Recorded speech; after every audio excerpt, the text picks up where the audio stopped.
Сонымен моңғол әскері орыс даласына жақындады. Алайда моңғолдар орыстарға бірден шабуыл бастамады. Алдымен князьдерге елші жіберді.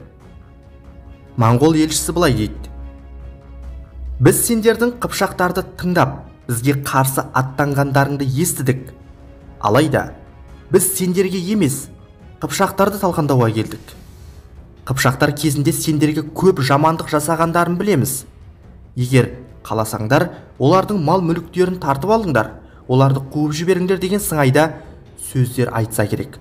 Бұл осының алдында ғана қыпшақтар мен аландарды екіге бөліп талқандаған моңғолдардың жоспары еді. Алайда орыс князі моңғол елшісін сол жерде өлтіруге бұйрық берді.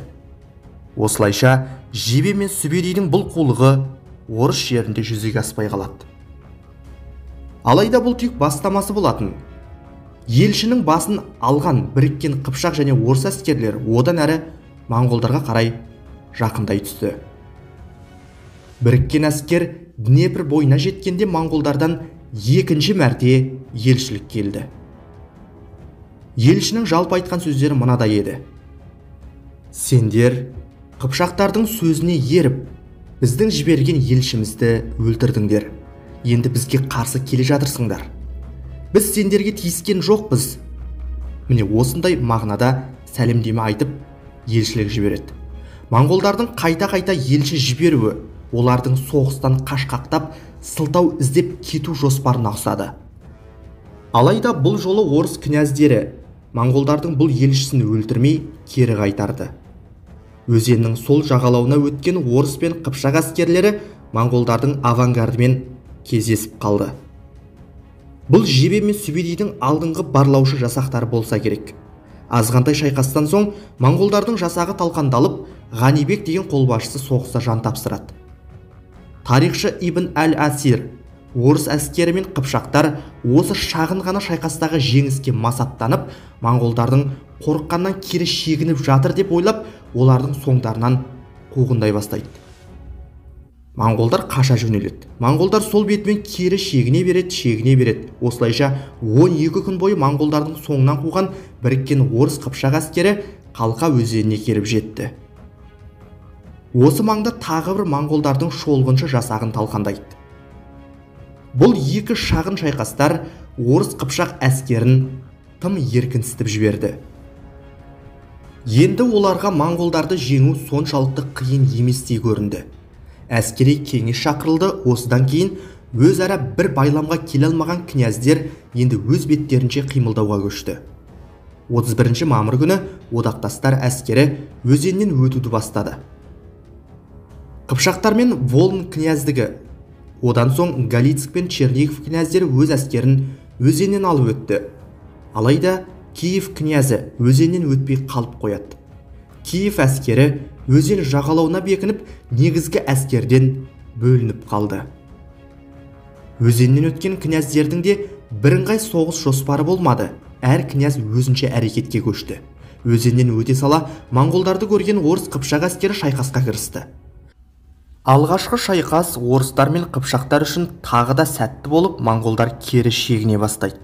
Жеңіске масаттанған орыс қыпшақтар әскери тәртіпті жайына қалдырып алға ұмтыла берді. Осылайша орыстардың бір бөлігі негізгі әскерден әлде қайда жыраққа кетіп қалды.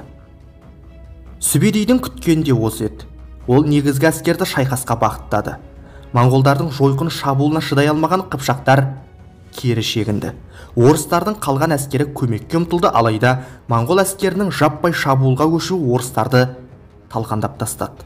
Орыс әскері қынадай қырылып, аман қалған қыпшақтар кері шегініп, жалпы әскер бет-бетімен далаға қаша бастады. Моңғолдардың орыс князьдері мен қыпшақтарды қалай талқандап жатқанын, бұл қанды қырғынды өзеннен өтпей қалып қойған Киев князі Мстислав Романович үнсіз бақылап тұрды. Алайда мынадай қырғыннан кейін Киев князі өзеннің келесі жағына өтіп көмек беруге жүрегі дауаламады. Орыстар мен қыпшақтардың негізгі әскерін талқандаған Жебе мен Сүбедей баһадүр енді өзеннен өтпей қалып қойған Киев князінің әскерін қоршауға алды. Орыстардың әскери лагері толықтай қоршауда қалды. 3 күнге созылған шайқас басталды. бір-бірімен иық тіресе шайқасқан орыс әскері беріле қоймады. Алайда қоршауда қалған орыстар сусыз қалады. Мұның соңы Киев князін моңғолдармен келіссөзге баруға мәжбүрлейді.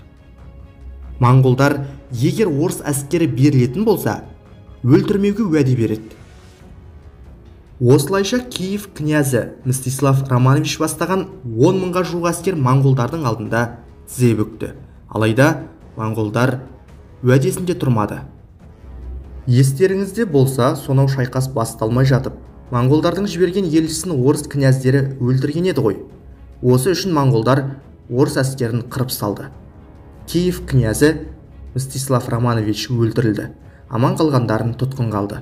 Тарихи деректерде былай жазылған: моңғолдар келіссөз бойынша қан төкпеуге берген уәделерін орындау үшін княздердің басын алудың орнына тірі қалған орыс княздерінің үстіне үлкен тақтай қойып, сол тақтайдың үстіне отырып, өздерінің жеңістерін тойлаған екен. Бұл моңғолдар алдында тізе бүккен орыс княздіктері үшін масқара жеңіліс ретінде тарихта қалды. 12 орыс князі осы шайқаста өлді. Жылнамаларда жазылғандай орыс әскерінің тек 10-нан 1 бөлігі ғана әзер аман құтылған екен.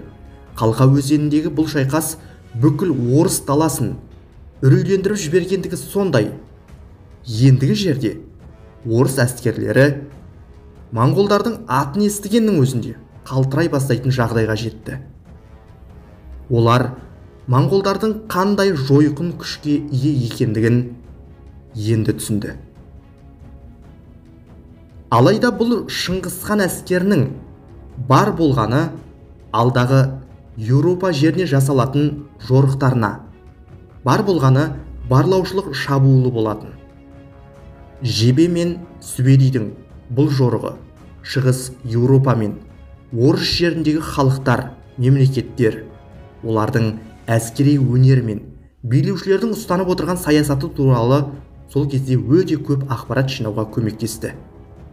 Орыстар мен қыпшақтарды тас талқан еткен Сүбедей Баһадүр Еділ бойына, одан әрі Жайық пен Сырдариядан өтіп, бүгінгі Қазақстан территориясында Шыршық өзені бойында отырған Шыңғысханның ордасына қайтып оралды. Бұл моңғол әскерінің тек бір тыныстауы еді. Арада 13 жылға жуық уақыт өткенде Сүбедей Баһадүр орыс жеріне, орыс даласына қайтып оралды. Моңғолдар бұл жолы барлауға емес, орыс жерін толықтай жаулап алуға келген болатын. Ал әскерді Шыңғысхан емес, Шыңғысханның немересі Батухан бастап келді.